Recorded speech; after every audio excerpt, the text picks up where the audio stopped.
Last night I told you about it, and sadly, the rort is now the law of the land. The Queensland Government has changed the electoral system, and it means that anyone but the Labor Party is going to be severely disadvantaged.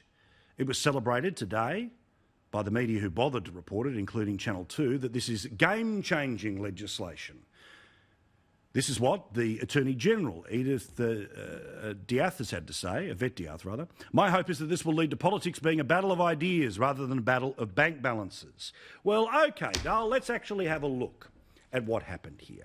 Now, what they've tried to do is try to make it seem like we've put in all these laws to stop a Clive Palmer being able to roll in and buy a seat in Parliament. So, here are the rules. If you're a party candidate, the most you can raise and spend in the election is $57,000. If you're an independent, the most you can raise and spend is $87,000. Your party, if you're a member of Labor, the Greens, One Nation, or the LNP, they can throw in another $92,000 on top of that. But here's the fun bit.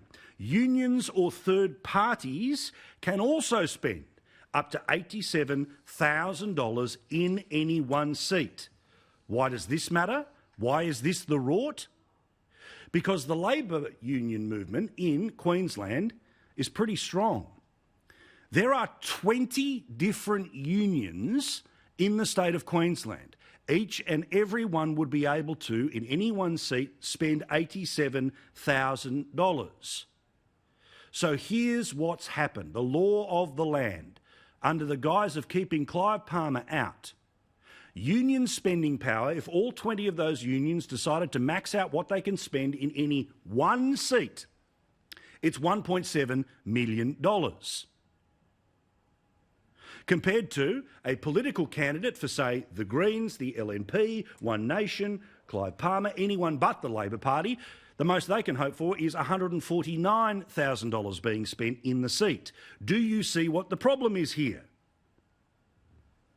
Now, technically, yes, there could be 20 different third-party groups that can decide to turn up in any one seat, from, I don't know, the local real estate association to the local mechanics office.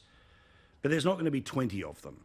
And there's not going to be 20 of them that have constitutional recognition as actually being part and affiliated to the Labor Party. Remember, every single member of the ALP in the Parliament has to be a member of the union. The union gets 50% of the people who get to be the delegates to state conference to decide what the party stands for, yet when it comes to election time, each one of those 20 different unions is treated as if they are a completely separate voice. They don't have a side that they've already picked. No wonder the LNP are calling this exactly what it is, a rort. We know an election is close because the Labor Party are trying to rig it here again in Queensland. We're debating a bill at the moment, and in this bill, the system is being rorted. As we know, most elections are generally fought over about 10 or 15 battleground seats right across the state. We've got 93 seats here in Queensland. And what this law will mean is that in those battleground seats, the Labor Party and the union movement will be able to spend north of $2.3 million, while the LNP will be able to spend $150,000. Okay. That's in each seat. That was just the draft yesterday. It was amendments that were dropped on just the day before. It was passed by the Parliament tonight. There is no upper house in Queensland, so it is now the law of the land. Repeat, 20 different unions can spend up to $87,000 each to try to get what they want to happen at an election. What was it that the Attorney-General said again? My hope is that it will lead to politics being a battle of ideas rather than a battle of bank balances. This is red hot. It's offensive. It's a rort. There's also all sorts of rules about what's going to happen in and around polling stations. But make no mistake, this stuff is wrong.